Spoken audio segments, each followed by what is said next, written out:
Okay, so we're going to go over some example problems using this classical relativity idea. And if you haven't watched the first video, we kind of just went over the notes on what it was. I think that will help because we'll be using some of the equations that were in there and some of the ideas. So definitely worth checking out if you haven't already. Okay, so the first question. Two cars are traveling at a constant speed along a road in the same direction. Car A moves 60 kilometers an hour and car B moves 40. Each measure relative to an observer on the ground. What is the speed of car A relative to car B? So the first thing we want to make note of is Vx from the perspective of our observer. Well, that was measured. That was 60 kilometers per hour. And U is the speed of the car, the part B, the B car, which was 40 kilometers per hour. Now, if you remember from the previous video, we went over a few equations, and if this looks totally alien to you, you might want to go check it out. But the velocity in the x direction from the prime's perspective, these are vectors, I don't always write them down, but you should, is Vx minus U, where we have all these things. So from the prime's perspective is the perspective of the person in the car. He measures the velocity to be 60 kilometers per hour. That's how fast this observer measured this car to go. I should maybe use this other. So it looks like part B, well, it actually says it there. Part B is showing from O's perspective. So it looks like this guy, guy's moving to the left at speed equals U. It looks like this guy's going a speed of V prime, which is what we're looking for. So from here, from this observer, he measures this velocity right here to be 60. That's this part. And he measures U right here to be 40. So all we have to do is subtract these. And from this car's perspective, prime's perspective, this car right here, he sees car A as going just 20 kilometers per hour. And we'll talk about that here. Let me just box it. And I feel like that makes sense. If you're going 40 miles an hour, or 40 kilometers, whatever you want to use, and the car next to you is going 60, well, it doesn't look like he's going 60 kilometers per hour. It looks like he's just going 20 because you're already going 40. So that, I feel, makes sense. Hopefully that does too. The equations, like I said, can be found from the next part. Okay, so part B, or question 2, I guess. An airplane is flying due east relative to still air at a speed of 320 kilometers per hour. There's a 65 kilometer per hour wind blowing towards the north as measured by an observer on the ground. So this guy, he measures the wind to be going this way. What is the velocity of the plane measured by the ground observer? Okay, so we're trying to find this guy. Well, first off, let's go ahead and we know U is going to be the velocity of wind, which in this case they said was 65 kilometers per hour.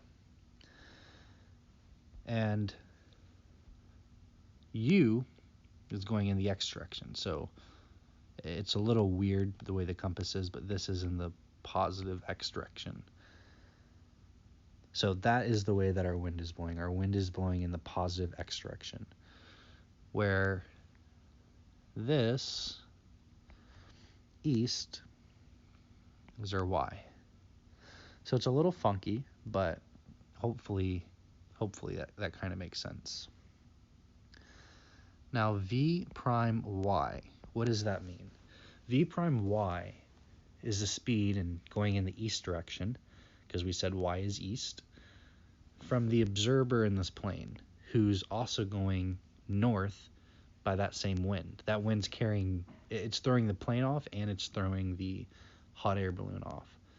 So from the hot air balloon's perspective, it doesn't look like the plane's changing in the x direction. It looks like it's just the y direction. And that's just how fast it was going, which they said was 320 kilometers per hour. But, just like I said earlier, v prime in the x will be 0. And hopefully why it's 0 makes sense. That wind's affecting both the plane and the hot air balloon. So it's kind of moving in limbo with the plane. The only thing that's different is the velocity that the plane was already kind of going with.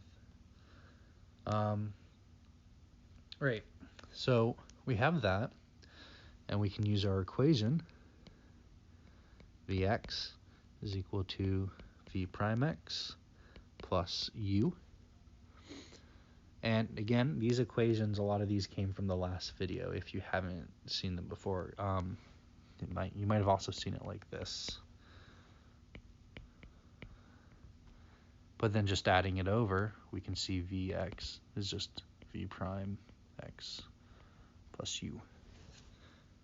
So check the previous video again if you don't know where these equations are coming from. I'm just moving stuff around depending on what it is we're exactly looking for. Well, let's see. So the velocity in the x direction is from the perspective of the hot air balloon, which is 0, plus, right, plus u. Well, what was u? U, we said, was the speed of the wind. So that was 65 kilometers per hour. So just 65 kilometers per hour. That's the velocity in the x direction, or what we said was north. Now Vy, that's just the same as V prime, right? That's not going to change. It's 320 kilometers per hour. And that is just the speed of the plane. I feel that also makes sense because the fact that the wind is throwing you towards the east, that has no impact on the fact that your velocity is still going this way. And even though the hot air balloon is going north with the plane at that because of that same gust of wind, that's not making this hot air balloon here go east. So in what we determined was east, which was, we said that was the y direction, that's just going to be how fast the plane is going. And the person in the hot air balloon is going to see it go that fast. So hopefully that bit makes sense. So you can think of the magnitudes of the velocity as just being the square root of Vx squared plus Vy squared, right? We've hopefully are okay with that. So if you want to find the magnitude of the velocity, which is that part, then that's just the square root of 65 squared plus 320 squared. I don't have a calculator handy, and I have not worked these problems out previously, so it's whatever that is. Likewise, if you want to get an angle, we can just say tangent of phi is equal to, well, let's think about this. I messed this up in my last video, so hopefully I don't do it here. I said this was, I put this down as like an H instead of an A. So, whoops, it's one of the kinematic problems. So, ka, toa. All right, cool. Well, what's our opposite and what's our adjacent? We're looking at this angle here. This angle here, it's not apparently obvious what I was pointing at. This angle here is phi. Well, your opposite is going to be opposite of that angle, so that's going to be u. And your adjacent is going to be your v, or your v prime, right? So what we can do is just say that's the same thing as u over v. If we take tan inverse of both sides, we find that angle is tangent inverse of u over v. Which, again, I don't have my calculator on me, but we know u and we know v, so all you have to do, v prime, I guess, v prime. All you have to do is plug that in, and you should get some degree, and that degree will be off of here. That's this angle, which we said it'd be off of northeast is what that would correspond to on our compass. Okay, so that was the plane question. We have one more, which is a little more tedious. So a swimmer is capable of swimming at a speed c in still water, is swimming in a stream in which a current is u, which we assume is less than c. Suppose a swimmer swims upstream a distance L and then returns downstream to the starting point. Find the time necessary to make the round trip and compare it with the time to swim across the stream a distance L and return. So picture time. I'm a bad drawer, so that's I'm not going to hand draw these things anymore, or hopefully I won't be, for your guys' sake. So we have a guy sitting still on the beach. We have the actual swimmer, and then we have somebody going along for the ride. This is like the hot air balloon earlier, or this is like the car earlier. It's the person moving at this speed, and kind of we're looking at what they see. So he's swimming a distance L, and then he swims right back another distance L. And we have this current U working against him at this part, right? Right here, it's working against him. It's slowing him down. And then over here, it actually goes with him. And then kind of the same idea, only this is L and this is L. And we still have our stream, the current being pushed this way. And we still have our observers in the same spot. So cool. We have all that. Let's go ahead and get started. So v prime of x, and just for the record, I'm starting here. I'm starting with the first, going with this one first. And then we'll compare it to our results here. But we'll start with this idea, swimming against the current and with the current. So v prime in the x direction, what does that equal to? Well, this person is going a distance, or going a speed u. And that is working against our swimmer here. So from her perspective, it doesn't really look like it looks like these kind of, it looks the same, right? Kind of like before with the car, when one was going 60 kilometers per hour and the other one was going 40, the first 40 kilometers you don't even notice of the other car. Kind of the same idea here. Negative c. And that's just how she sees him moving. So what do we know? Well, sorry, my pen was there. V prime of x is equal to Vx minus u. And then just manipulating this a little bit, we get Vx equals V prime of x plus u. So Vx equals u minus c. So just to see, these were the equations we were working with earlier. And all we did was we replaced this with this because of this observation.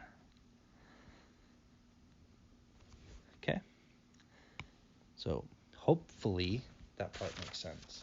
Now, let's remember that distance is rate times time, and time is distance over rate.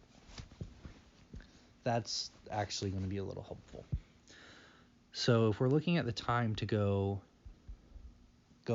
up the stream, right?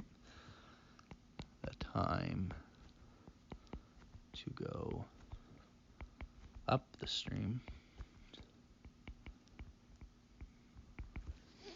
Well, our distance is L, and then what's our speed? Just c minus u. Likewise, the time to go down the stream, we're still going distance L, that doesn't change, but what does change? Our speed, right? Which is now c plus u. And this makes sense because from her perspective, that c becomes positive, right? From the lady in the little floaty thing. When he's coming back down this way, the u's cancel, but now he's swimming with the current. So she doesn't notice this u, but she definitely notices this c, and it's coming towards her. So that would change this, and then just following, that would change this. That would be a positive, and following that logic, we get there, which I think makes sense. So the total time, we have to add these, right? We have to add those two results. So let's see. We have L over C plus U plus L over C minus U. That's the same thing as L. I'm going to get common denominators. Let me fix my parentheses so they're not confusing. L times C minus U plus L times C plus U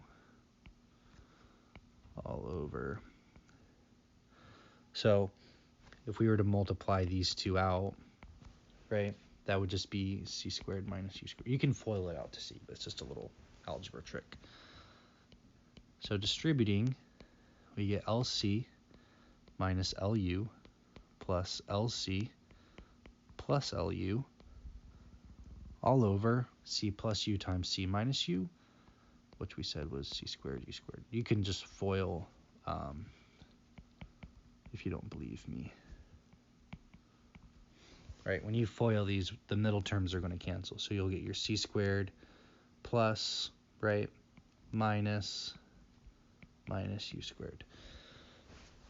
So nothing crazy going on there. Okay, so what do we notice? The L's U's drop. So time can simplify to 2LC over C squared minus U squared. U squared. We could divide everything by C, which I know might look a little weird, or better yet, divide everything by C squared. So if we divide the numerator by C squared, we're left with 2L over C, because we still have C over C squared is just 1 over C. And then in the denominator, well, C squared, that's just 1 minus U squared over C squared. So there we go. This is the time to go with and against the stream. So now for the second part.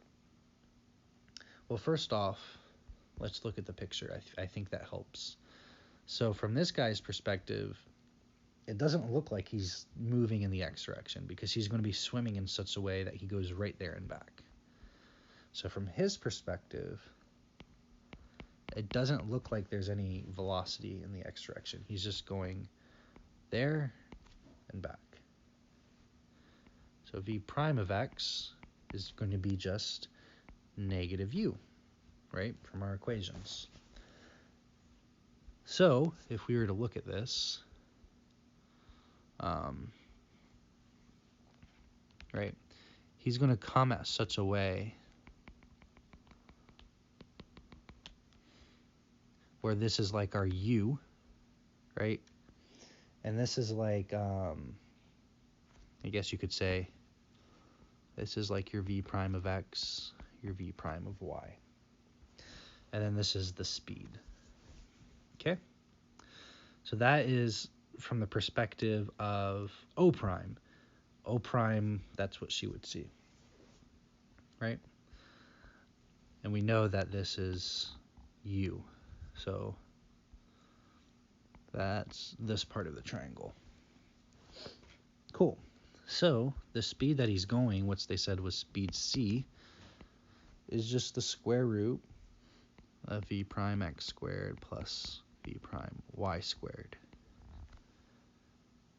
Right? Just off of the Pythagorean. Or, just doing a little bit of algebra here, c squared minus v prime x squared. Just isolating the y component.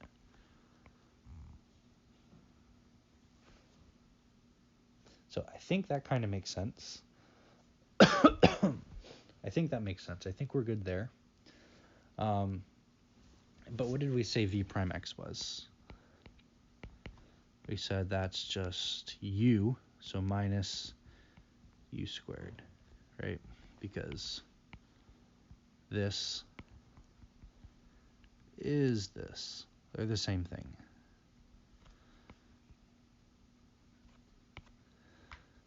That's a really ugly u, and it's going to bother me. There we go. Okay, so we need to make a round trip now.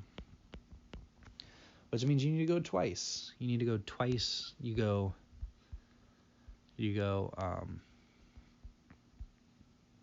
where was my little arrows? You go here, and then you multiply it by 2 to get here. So, 2 times your length, that's your distance, over your speed. Which we just found, right? We can follow the same logic where we divide everything by c squared. And if we do that, we'll be left with this.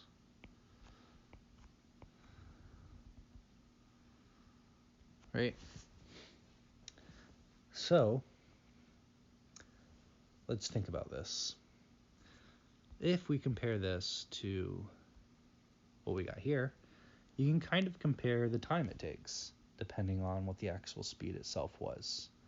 So hopefully that kind of makes sense. I hope it does. I believe there was a C here, actually. Sorry about that. We just factored this C out. So the C squared, we just factored out. So you would have been left with just 2L over the square root of C squared, 1 minus U squared over C squared. And then the square root of C squared is just C. So hopefully that clears everything up.